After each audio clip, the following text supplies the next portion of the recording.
নমস্কার বন্ধুরা, welcome back to my channel. আমি অনন্যার একটা নতুন ব্লগে তোমাদের সকলকে স্বাগত জানাই। তো আজকে আমার এই সকাল থেকে ব্লগটা শুরু করলাম। দেখো, তো আজকে আমাদের ওয়েদার দেখতে পাচ্ছ, এরকম বিগত এক মাস ধরে আমরা ঠিকঠাক আর কি রোদের মুখ দেখি না। পুরো আকাশটা এরকম কালো করে রয়েছে আর কন্টিনিউয়াস বৃষ্টি চলছে। এখন একটু থেমেছে। আর আমার গাছে দেখো কি সুন্দর এখনও চন্দ্রমল্লিকা ফুল ফুটছে। এদিকে দেখো এখনও ডালিয়া হচ্ছে আর খুব সুন্দর দেখতে পাচ্ছ। তারা একটু কাছ থেকে দেখায়। এইদিকে দেখো ডবল ডগর ফুলটা কি সুন্দর ফুটেছে। দেখো খুব সুন্দর একটা ডবল ডগর ফুল ফুটেছে। তো চলো, আজ রবিবারের দিন, তো রান্নাঘরে যাওয়া যাক। আজকে রান্নার প্রচুর তোড়জোড় আছে, তো রান্নাগুলো চলো করে নেওয়া যাক। তো সকাল সকাল ঠাকুরকে পুজো টুজো দিয়ে নিয়েছি। আজকে যেহেতু রবিবার, প্রচুর কাজকর্ম ব্যস্ততা রয়েছে। তো গাছে আজকে অল্প কটাই ফুল হয়েছিল, তো তোমাদের দেখাই। সে একটা দুটো ফুল দিয়ে আর কি ঠাকুরকে পুজো দিলাম। এখানে দেখতেই পাচ্ছ একটা জবা ফুল ফুটেছিল, যেটা বড় মাকে দিয়েছি। ছোট্ট একটা চন্দ্রমল্লিকা গোপাল ভাইকে, আর একটা ছোট্ট গাঁদা শিব ঠাকুরকে দিয়েছি। কারণ তোমরা সকলেই জানো যে জোরহাটে খুব ফুলের সমস্যা। তো মাতা রানীকে এখন আমি রেখেছি, এবার আস্তে আস্তে মাতা রানীকেও নিজের জায়গায় গুছিয়ে রাখবো। আর মা অন্নপূর্ণার মা লক্ষ্মীকেও সিংহাসনে বসিয়ে দেবো। চলো চট করে এবার রান্নাঘরে চলে যাই, রান্নাগুলো শুরু করা যাক। পটলের দোরমা বানাবো। দেখো, তার জন্য পটলগুলোকে দেখো ভালো করে ভেজেছি। তার আগে কিন্তু দেখো পটলগুলো সব কুড়ে নিয়েছি, নিয়ে হালকা করে ভেজে নিয়েছি। এবার পুরটা ভরবো।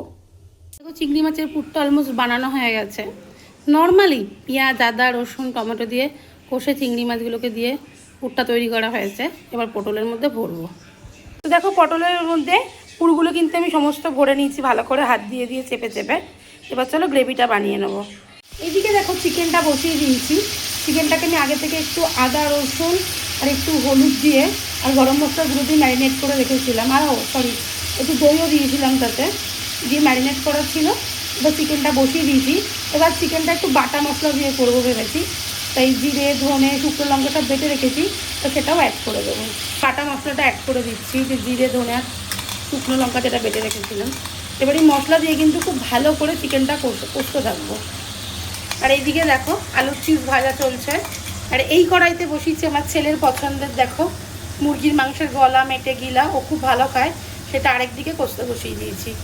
মাংসের কালারটা ভালো আসার জন্য সামান্য একটু কাশ্মীরি লঙ্কার গুঁড়ো দিলাম আর টমেটো দিয়ে দিলাম। এবার একটাই কাজ, ব্যাস শুধু মাংসটাকে ভালো করে কষে নিতে হবে।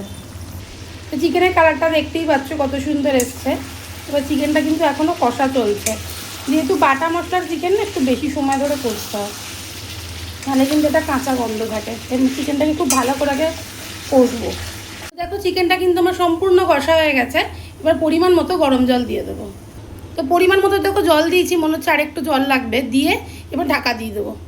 দেখো পটলের দোরমা হবে, তার জন্য দেখো কড়াইতে অল্প করে তেল দিয়ে কালো জিরে ফোড়ন দেওয়া হয়ে গেছে।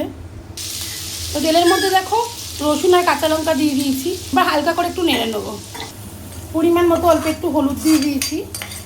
এরপরে দেখো মেইন যেটা সবচেয়ে প্রয়োজনীয় জিনিস, সেটা হলো পোস্ত বাটা। সেই পোস্ত বাটাও দিয়ে দিয়েছি। এবার সব কিছুকে একসাথে ভালো করে একটু কষিয়ে নেবো। দেখো পোস্তটাকে ভালো করে নাড়াচাড়া করে নিয়েছি। পরিমাণ মতো নুন আর অল্প সামান্য একটু মিষ্টি দিয়েছি। এবার জল দিয়ে দেবো। তো দেখো জল দিয়ে দিয়েছি। এবার ফুটে উঠলে রেডি করে রাখা পটলগুলো দিয়ে দেবো। দেখো পুরভরা পটলগুলো কিন্তু গ্রেভির মধ্যে দিয়ে দিয়েছি। তো খুব ভালো করে ফুটিয়ে মাখা মাখা হলেই নামিয়ে দেবো, আর রেডি হয়ে যাবে পটলের দোরমা। তো দেখো পটলের দোরমা কিন্তু আমাদের একদম সম্পূর্ণ রেডি হয়ে গেছে। তো দেখতেই পাচ্ছ রান্নাবান্না আমাদের সম্পূর্ণ কমপ্লিট হয়ে গেছে। এবার খেতে বসে গেছি। এখানে আছে দেখো ভাত, ডাল, আলুর চিপস, পটলের দোরমা, চিকেন কষা আর স্যালাড। তো চলো দুপুরে খাওয়া দাওয়াটা এবার করে নেওয়া যাক। এই ছোট্ট ব্লগটা এই অবধি। তোমরা সবাই ভালো থেকো, সুস্থ থেকো। আবার একটা নতুন ব্লগে তোমাদের সকলের সঙ্গে দেখা হবে।